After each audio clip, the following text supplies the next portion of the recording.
Good morning dear students. Previous topic में हमने discuss किया how sound is produce. Okay, we saw that sound is form of energy and how the sound is produce by doing different activities. तो उन सारी different activities में हम क्या करते थे, we were setting the object into vibrations. तो जो सोर्स होता है राइट, वहां पे अगर वाइब्रेशंस प्रोड्यूस होते हैं देन साउंड इज प्रोड्यूस।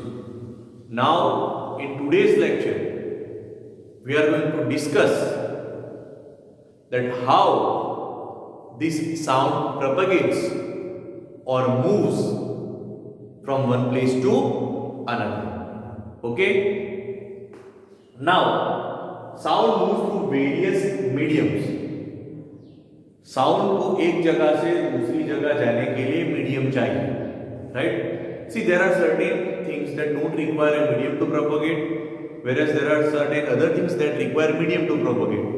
उसके दो बेस्ट एग्जांपल्स है sound and light, right? Sound को अगर एक जगह से दूसरी जगह प्रोपोगेट होना है, ट्रांसफर होना है, मूव होना है, then it requires some medium. अगर वो मीडियम नहीं है तो sound is not able to travel, right? But opposite to it, light, right, does not require any medium to travel. So that's why जो stars है, sun है, moon है, they are situated so far from us. Atmosphere एक level तक ही है, उसके ऊपर तो एटमोस्फियर भी नहीं है, there is no air. तो स्पेस में there is no medium. Yet ये जो सारे सेलेस्टियल ऑब्जेक्ट्स हैं, राइट, उसकी लाइट ट्रैवल करके सरफेस ऑफ अर्थ तक ऑब्जर्वर की आईज तक आती है। तो लाइट को मीडियम नहीं चाहिए। But when we are talking about sound, sound requires to propagate from one place to another. तो उसके लिए एक एक्सपेरिमेंट भी दिया हुआ है, that's very important, that we will also discuss. So we will do that experiment that will prove that sound requires some medium to propagate or to travel from one place to other. तो basically एक medium चाहिए। तो sound कौन से medium में travel कर सकता है? Sound is able to travel in all these three mediums, that is solid, liquid और इवन गैस, राइट? तो जब आप क्लासरूम में बैठते हो तो जो टीचर आपसे बात करते हैं, आपको जो पढ़ाते हैं, वो आपके ईयर्स तक पहुंचता है because there is air, right? तो वहां पे प्रोपोगेशन ऑफ साउंड हुआ in which medium? Gases medium, right? If you had gone to the dolphin safari, तो जो डॉल्फिन्स सी के अंदर जो स्पेसिफिक आवाज निकालती है, राइट, वो भी सुनाई देती है। तो हमको ये भी पता है कि वाटर में भी और लिक्विड में भी साउंड कैन प्रोपोगेट। सॉलिड की मैंने आपको बात की, राइट? आप कभी किसी रेलवे स्टेशन पे जाए तो अगर आप अपने ईयर्स रेलवे ट्रैक पे रखेंगे तो अगर ट्रेन 1-2 किलोमीटर दूर है तो भी उसका जो वाइब्रेशन का साउंड है वो आपके ईयर्स तक पहुंचता है। क्यों? Because sound can also travel through medium that is solid. So in short, sound को प्रोपोगेट होने के लिए कोई भी मीडियम चाहिए, whether that medium is solid, liquid और gas. Sound can propagate or sound can travel through any of these three mediums, right? So basically sound moves from the source to the listener, right? Source से listener तक sound पहुंचता है। तो कैसे पहुंचता है? तो हमने शुरुआत में कि सोर्स साउंड कैसे प्रोड्यूस करेगा, तो सोर्स में वाइब्रेशंस लाने पड़ेंगे। तो ये जो वाइब्रेशंस होते हैं, राइट, ये वाइब्रेशंस सोर्स से मूव होके लिसनर के ईयर्स तक ट्रैवल नहीं करते। तो फिर सुनाई कैसे देता? जैसे कि मैंने आपको बोला कि ह्यूमन जो वॉइस है, राइट, तो ह्यूमन वॉइस है, how does it travel? Due to the vibration of a specific organ named as vocal cord, right? तो मैंने जब बोला तो जो वाइब्रेशंस हुए, राइट, वो वाइब्रेशंस यहां से लेके लिसनर तक वो वाइब्रेशंस नहीं जाते। लेकिन होता क्या है, जब मैं बोलता हूं तो जो मेरे माउथ के आज इर्द गिर्द वाले जो वाइब्रेशंस होते हैं, वोकल कॉर्ड से लेके माउथ तक जो वाइब्रेशंस आते हैं, और वहां से वो वाइब्रेशंस क्रिएट करते हैं नियर माय लिप्स, राइट। तो वो जो वाइब्रेशंस मेरे लिप्स के आजू बाजू हुए वो ट्रैवल करके लिसनर की ईयर तक नहीं जाते। होता क्या है कि सबसे पहले disturbance is created at the area near the lips, वो अपनी मीन जगह से ऐसे करके वाइब्रेट होंगे। जब वो वाइब्रेट होंगे तो वो वाइब्रेशन ट्रांसफर होगा उसके बाजू वाले पार्टिकल में, तो वो वाइब्रेट होना चालू होगा।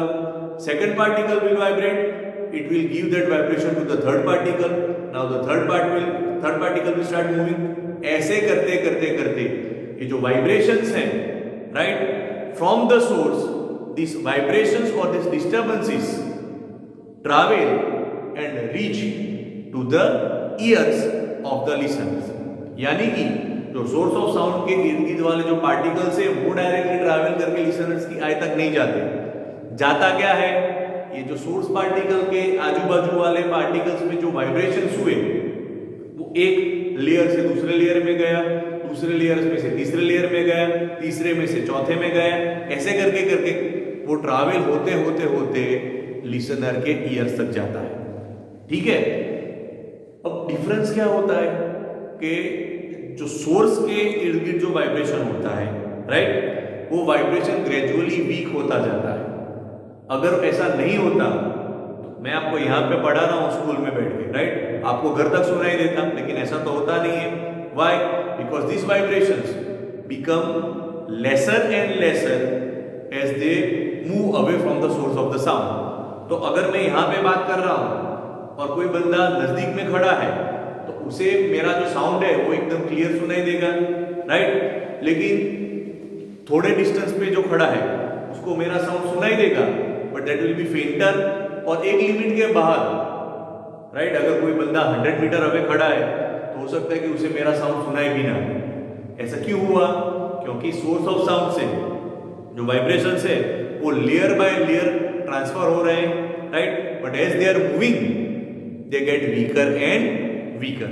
ओके, इसे आप इसके साथ कंपेयर कर सकते हो कि अगर एक साथ लाइन में 10 बाइसिकल्स खड़ी है, right, if someone pushes the first bicycle तो क्या होगा? सारे 10 जो बाइसिकल्स है वो गिर जाएंगे। क्यों? Because they are situated very close to each other. तो मैंने जब फर्स्ट साइकिल को धक्का मारा तो फर्स्ट साइकिल का धक्का सेकंड को लगा, सेकंड का धक्का थर्ड को लगा, थर्ड का फोर्थ को, फोर्थ का फिफ्थ को, फिफ्थ का सिक्स्थ को, ऐसे करते करते करते all the 10 bicycles fail down. तो 10th बाइसिकल जो फॉल हुई वो फर्स्ट की वजह से हुई, लेकिन जो फर्स्ट बाइसिकल थी वो जंप करके 10th को धक्का मारने नहीं गई, राइट। फर्स्ट ने डिस्टर्बेंस किसको दिया? सेकंड को, सेकंड ने किसको दिया? थर्ड को। ऐसे करके करके वो जो डिस्टर्बेंस था, वो जो धक्के की जो इफेक्ट थी, that travelled up to the 10th bicycle and ultimately the 10th bicycle also fell down. तो सेम वे यहां पे भी ऐसा ही होता है कि जब सोर्स ऑफ साउंड होता है उसके आजू बाजू वाले जो पार्टिकल्स होते हैं सबसे पहले उनमें वाइब्रेशंस प्रोड्यूस होता है। That vibration is transferred to the next particle, वहां से उसके नेक्स्ट वाले में, वहां से उसके नेक्स्ट वाले में। ऐसा करते करते करते वो जो वाइब्रेशंस है वो सोर्स से लेके लिसनर के ईयर्स तक जाते हैं and as a result the listener is able to hear the sound.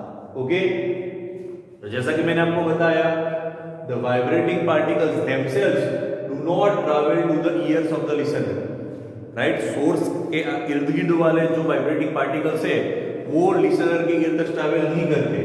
क्या ट्रैवल करता है? The disturbance does. तो ये जो पार्टिकल्स ने जो डिस्टर्बेंस क्रिएट किया वो disturbance through the medium, whether it is solid, liquid और gas, that disturbance is moved from the source of the sound to the ears of the listener. Now, sound को हम wave क्यों कहते हैं, right? तो उसका रीजन है a wave, we are seeing the definition of a wave. A wave is a disturbance that moves through a medium when particles of the medium set neighboring particles into motion, right? आप किसी lake के किनारे गए हो और आपने एक stone लेके पानी में डाल, राइट, तो स्टोन जहां पे पानी में गिरेगा वहां पे एक वेव क्रिएट होगा, राइट, वो वेव है वो वहीं पे नहीं होगा, राइट, उसके इर्द गिर्द दूसरा सर्कल होगा, तीसरा होगा, चौथा होगा, तो जो डिस्टर्बेंस क्रिएट हुआ, right, that created a wave in the water. तो in short what is a wave? A wave is a disturbance that moves through a medium when particles of the medium set the neighboring particles into the ocean. Hence, we visualize sound as a wave. क्योंकि जो sound की characteristic है वो wave की तरह है, जैसे wave travel करता है एक जगह से दूसरे जगह, उसी तरह साउंड भी ट्रैवल करता है by the same way. So we visualize sound as a form of wave. Okay, तो हमने एक ट्यूनिंग फॉर्क वाली एक्टिविटी की थी, राइट, इसमें वाइब्रेशंस प्रोड्यूस हुए थे और वाइब्रेशन की वजह से साउंड प्रोड्यूस हुआ था. तो ह्यूमन ईयर्स में साउंड किस तरह से आता है उसके लिए हम एक एक्टिविटी पढ़ेंगे, राइट. अब यहाँ पे हम लेते हैं air as the most common medium of propagation of sound. Okay, हम जो रोजमर्रा की जिंदगी में जो साउंड लिसन करते हैं that is through air, because we are not aquatic organisms, right. तो हम पानी में नहीं रहते या जमीन के अंदर भी नहीं रहते, हमारे इर्द गिर्द चारों तरफ the most common medium is air. So the most common medium for us for propagation of sound is air. So air is the most common medium for propagation or for travel of sound. अब हम पढ़ रहे हैं कि sound कैसे travel करते हैं, ठीक है. तो जब हमने एक ट्यूनिंग फॉर्क लिया, राइट, उसे एक रबर के पीस पे उसके स्ट्राइक करते हैं, तो उसके जो प्रॉम्स हैं, राइट, वो क्या करने लगते हैं, वो वाइब्रेट करने लगते हैं. That vibration is to and fro motion, इस तरफ भी आएगा उस तरफ भी जाएगा, right. So that to and fro motion quick is known as vibrations. तो इस तरह से वाइब्रेशन होगा. अब समझना, when vibrating object moves forward, इस तरफ गया, ओके, तो जब वो फॉरवर्ड गया तो जो उसके नजदीक वाले जो एयर पार्टिकल्स हैं वो पुश होंगे, यानी कि वो पार्टिकल्स एक दूसरे के नजदीक आ जाएंगे, राइट. तो यहाँ पे जो एयर के पार्टिकल्स हैं उसकी डेंसिटी इंक्रीज होगी, that those particles will come very close to each other. So when a vibrating object moves forward it pushes and compresses air and creates a region of high pressure. Now high pressure का region होता है तो particles एक दूसरे के नजदीक आ जाते हैं, तो पार्टिकल्स की डेंसिटी भी इंक्रीज होती है. तो यहाँ पे आप हाई प्रेशर की जगह हाई डेंसिटी भी वर्ड यूज कर सकते हैं, both mean one and the same. So once again, when vibrating object moves forward, forward यानी वाइब्रेटिंग ऑब्जेक्ट इस तरफ मूव हुआ, जब वो इस तरफ मूव हुआ तो जो एयर के पार्टिकल्स थी उसकी जगह थोड़ी कम हो गई, क्योंकि यहाँ पे ये जो ट्यूनिंग फॉर्क है उसने अंदर थोड़ा सा उसको पुश कर दिया, तो जो पार्टिकल्स है they will come close to each other, it will create a region of high pressure और high density. Such region is known as compression. तो आप देख सकते हो कि जब हमारा जो ट्यूनिंग फॉर्क था वो इस तरफ मूव हुआ, राइट, तब कंप्रेशन क्रिएट हुआ. अब जैसे वो इस तरफ मूव हुआ तुरंत ही वो इस तरफ वापस आ जाएगा, because vibration is to and fro motion, right. तो जो प्रॉम था इस तरफ गया तो उसने कंप्रेशन क्रिएट किया, कंप्रेशन करने के बाद वो वापस इस पोजीशन पे आ जाएगा. जब वो इस पोजीशन पे आ जाएगा तो एयर पार्टिकल्स को जगह ज्यादा मिलेगी, तो कौन सा रीजन क्रिएट होगा. So when vibrating object moves backwards, पहले फॉरवर्ड मूव हुआ उसके बाद बैकवर्ड मूव हुआ, it creates region of low pressure और it creates region of low density, right. You can use both the words. Such region is known as rarefaction. तो जब हमारा जो ट्यूनिंग फॉर्क था उसका जो प्रॉम था वो इस तरफ फॉरवर्ड गया तो उसने कंप्रेशन क्रिएट किया, फिर उसके बाद वो तुरंत इस तरफ आया, उसने rarefaction क्रिएट किया. Again it will go in the forward direction, so it will create a compression. Again it will come back, it will create a rarefaction. So a series of compressions and rarefactions or the series of high density and low density areas are created, and these compressions and rarefactions travel till the ears of the listener.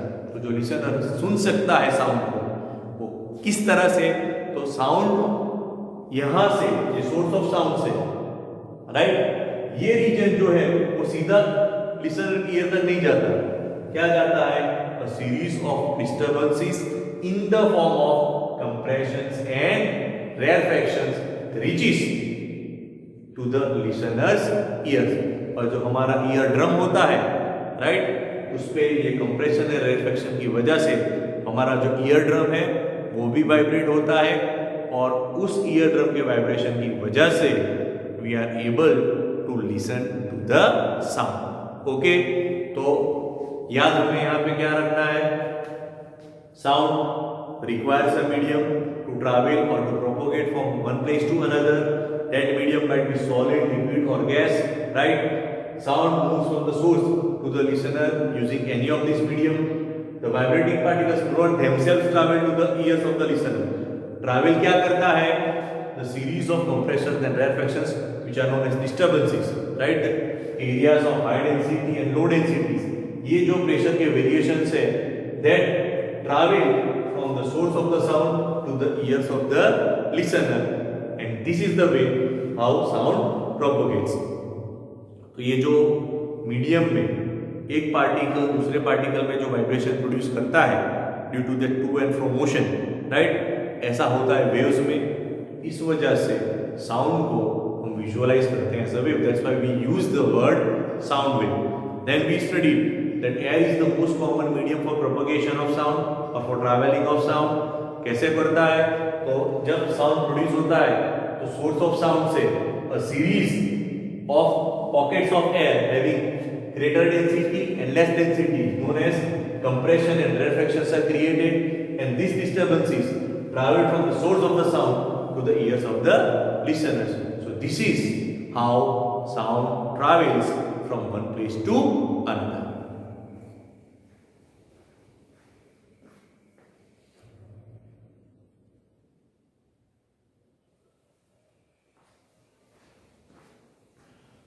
Okay, so dear students, we studied how air travels from one medium to another.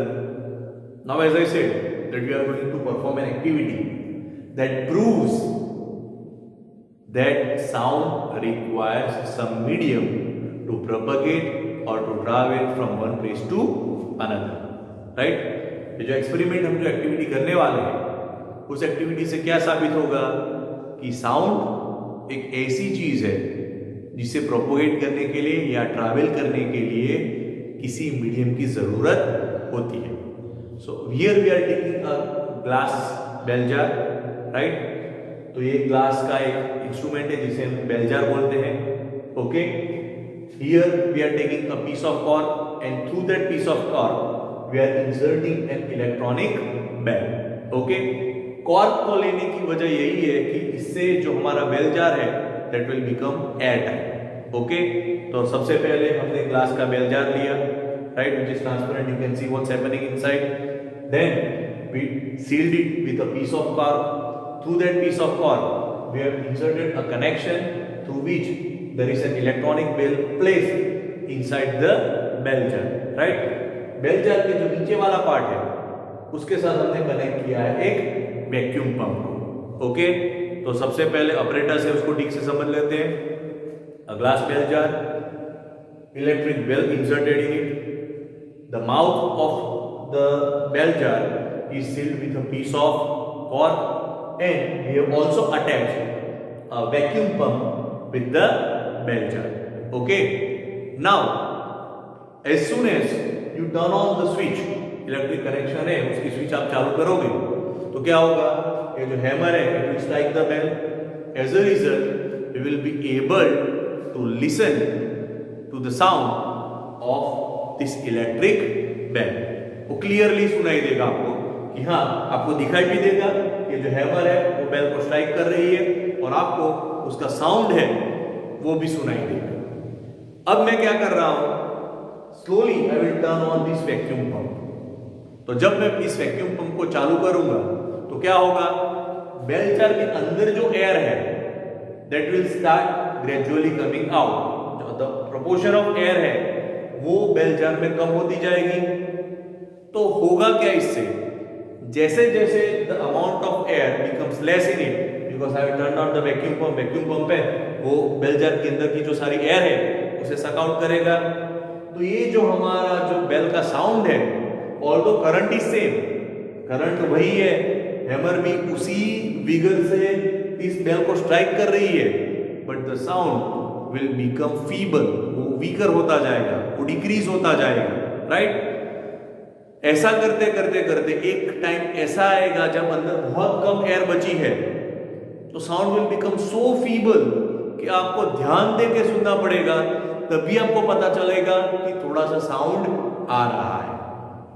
तो जैसे जैसे air का proportion bell jar से कम होता गया, वैसे वैसे जो साउंड है उसका मैग्नीट्यूड है वो भी कम होता चला गया।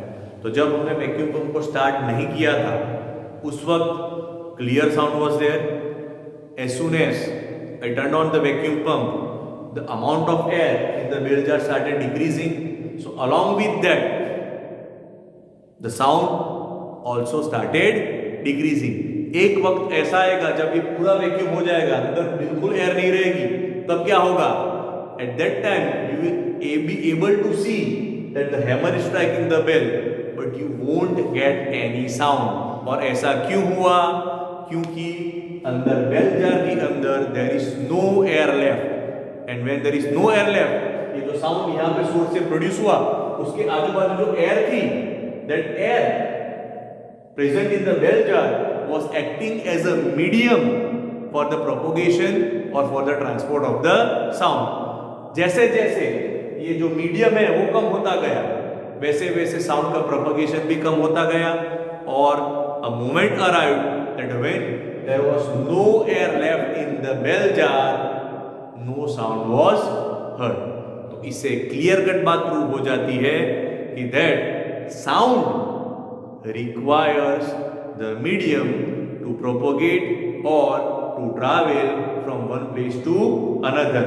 अगर मीडियम नहीं होगा तो साउंड भी ट्रैवल नहीं कर सकेगा। अगर आप स्क्रैच कर रहे हो, प्लग कर रहे हो, हिट कर रहे हो, कुछ भी करो, मगर अगर उस साउंड को ट्रैवल करने के लिए साउंड वेव्स को, जो डिफरेंस हमने बोला था कंप्रेशन और रिफ्लेक्शन की फॉर्म में, राइट, तो उसे ट्रैवल करने के लिए अगर मीडियम नहीं मिलेगा, then the sound will not be able to travel from one place to another. So this activity clearly explains that, clearly proves that sound requires a medium to travel from one place to another. So this activity is very important, might be asked for 3 marks or 4 marks. You have to explain the same thing along with the diagram, and it's a very easy theory. जैसा कि मैंने आपको बताया, एक bell jar लेना है, bell jar के अंदर क्या इंसर्ट करना है, एक electronic bell, we also attach a vacuum pump, उसका जो माउथ होता है बेल जार का उसमें हमने इंसर्ट कर दिया है कॉर्क, ओके। फिर क्या किया एक्टिविटी में, we turn on the switch of the connection, we heard the sound, after that I turn on the vacuum pump, as I turn on the vacuum pump, air inside the bell jar started decreasing, and as air which was a medium for the propagation of sound started decreasing, the sound started getting feeble and feeble, weaker and weaker, and ultimately at one point when there was no air, in other words there was no medium, the sound was not heard, although you were able to see the hammer striking the bell, लेकिन उसका जो sound है वो आपके year तक नहीं पहुंचा। और ऐसा क्यों हुआ? क्योंकि बेल जार के अंदर जो एयर थी which was acting as a medium for propagation of sound खत्म हो गई, so there is no medium, there is no propagation of sound. Thank you.